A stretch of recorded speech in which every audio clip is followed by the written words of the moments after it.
My 30-year dance with alcohol and why I finally quit. March 2020 marked a turning point in my life. The day I decided to divorce my oldest friend, alcohol. Was it hard? Fuck yeah. Do I miss it? Absolutely. Have I thought about having an all-out bender?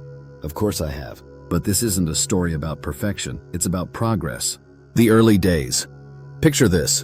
A 15-year-old lad in a local pub, drinking like tomorrow wasn't in the cards. That's where it all began. Alcohol quickly became my faithful companion, always ready for whatever life threw my way. Whether it was time to party, fight, or simply ignore life's harsh realities. The perfect wingman. For decades, alcohol played the role of the perfect wingman. Need some Dutch courage to talk to people? Here's a pint. Struggling with life's stresses? Have another round. Looking to celebrate? Let's make it a double. It was always there, always ready, always willing. The reality check. Looking back now, with clear eyes and a clearer mind, I can see what was really happening. What I thought was friendship was actually self-medication. What felt like courage was really just numbness. Those great memories of drunken nights of chaos? They came with a price tag I wasn't reading. The Spiral 2004 marked a turning point. Separation from my wife and kids. That's when my wingman really stepped up its game.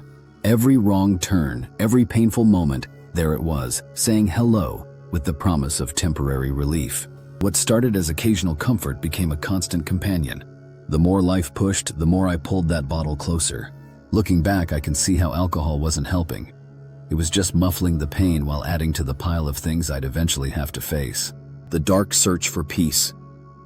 There was this image burned into my mind. Someone passed out, looking completely at peace. It seemed like bliss, an escape I desperately wanted to achieve. That image became a twisted goal, pushing me deeper into the bottle. As beer and wine lost their effect, I graduated to spirits. Straight vodka became a familiar friend. I remember downing half a bottle of Sambuca in Dubai, chasing that elusive state of peaceful oblivion. But that peaceful bliss I saw in that passed-out stranger, it never came. Instead, all I found were moments where I thought I was dying. Not peace, just terror disguised as escape. The cruel irony. What started as a search for peace through unconsciousness only led to more chaos. The perfect wingman had become a perfect liar, promising an escape it could never deliver. Those moments of thinking I was dying weren't the bliss I'd been chasing. They were desperate warnings I'd been too drunk to hear. The breaking point, March 2020. Rock bottom has a way of introducing itself when you least expect it. Mine came on a cold police cell floor, naked under an itchy blanket, with 2 officers sitting guard in the doorway. The night before, a blur. The kind of blur that ends with being sedated and arrested for assaulting emergency personnel. There's something sobering about waking up in a cell at 48 years old, facing a custodial sentence, and realizing you're still fighting with police. The same shit, different decade. The following morning, as I was escorted to court, reality hit harder than any hangover. You're 48 years old and you're still doing this shit? The rage was there. It had always been there. Masked by alcohol, fueled by alcohol, justified by alcohol. But something was different this time. Maybe it was the age, maybe it was the severity of the situation, maybe it was the loss of a friend, or maybe it was just time. Whatever it was, one thought crystallized through the chaos. This has to stop. Finding real peace. Sometimes life's most profound changes come through unexpected encounters. Mine arrived in a lecture hall in Greenwich, London, through a remarkable woman named Sophie Savage, a specialist in human psychology and corporate transformation. I sat there, a grown man crying like a baby, hanging on to every word she spoke about the human mind and transformation. Something in her words reached past all my defenses, touching a truth I didn't even know I was searching for. Sophie Savage was giving a lecture in Greenwich University. I remember sitting in the lecture theater, holding on to every word she spoke and crying inside. Tears streamed down my face. After the lecture, I queued to buy a book she published and patiently waited at the end of the queue to have a conversation and thank her. Looking up from the page as she signed the book, she made a bold promise. "Give me 54 hours. I will change your life forever." Little did either of us know how prophetic those words would be, though not in the way either of us expected. The turning point.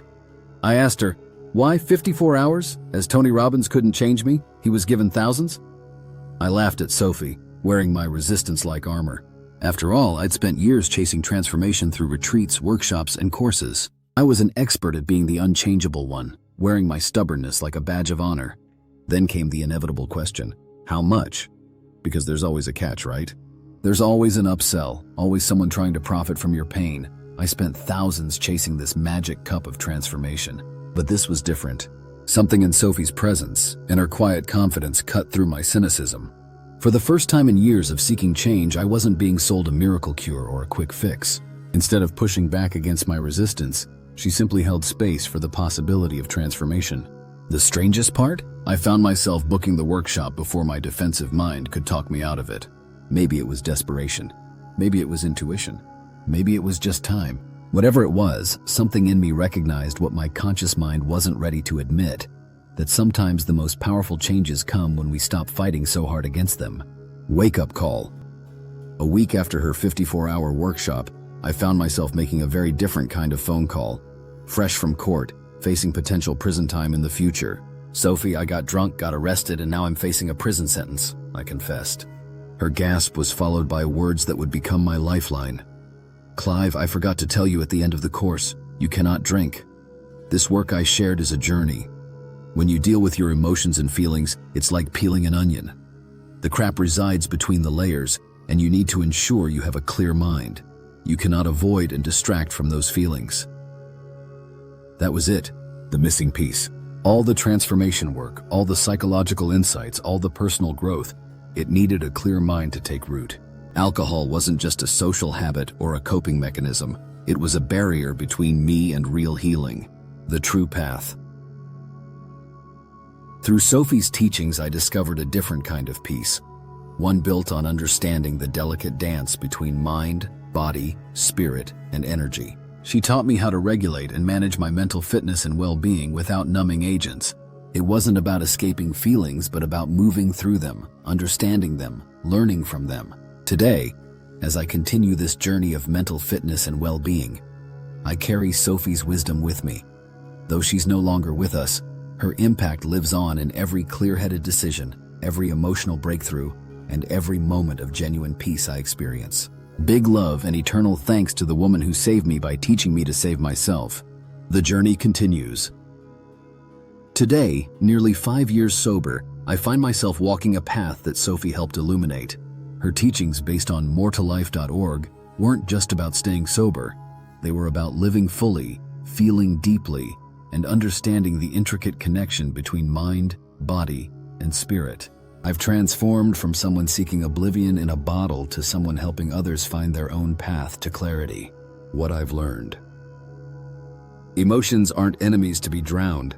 They're messengers to be heard. That crap between the layers Sophie talked about, it's where all the growth happens. Real peace isn't found in numbness. It's found in presence. Mental fitness, like physical fitness, requires daily practice and maintenance. The clearer the mind, the stronger the connection to intuition and inner wisdom. Carrying the torch. Sophie's work lives on through every client I work with in my mental fitness coaching. When I guide someone through their own emotional landscape, I hear echoes of her wisdom. That 54-hour workshop didn't just change my life, it gave me a mission. Today, I use an array of tools and techniques to help others understand their mental fitness journey, teaching them what Sophie taught me and what I have created to help me on my journey. That true transformation requires courage, clarity, and most importantly, a clear mind. The reality check. Do I still have tough days? Absolutely. Do I still face challenges? Every damn day. But now, instead of reaching for a bottle, I reach for the tools Sophie and life have given me. Body awareness, energy management, emotional intelligence, clear-headed problem solving, authentic connection with others, authentic connection with myself from the police cell to purpose. That day in the police cell feels like another lifetime ago. The rage that once needed sedation has transformed into passion. Passion for helping others find their way through their own darkness. Every time I work with someone struggling with their mental fitness, every time I share these teachings in a workshop, I'm honoring Sophie's legacy while creating my own. The final truth. Sobriety isn't just about not drinking. It's about choosing to be fully present for every moment of your life, the beautiful and the brutal. It's about having the courage to feel everything, to face everything, to be everything you're capable of being. To those still struggling, your breaking point doesn't have to be your ending point. It can be your beginning, just like that lecture hall in Greenwich was for me, just like that police cell was, just like every day since has been. Remember, life is a journey. We suffer good times and bad times. Our mind feeds and loves the negative things as it is the stimulation, food for the brain, which is wired on a negative bias. Learn to stop, notice, regulate, and manage your mental fitness.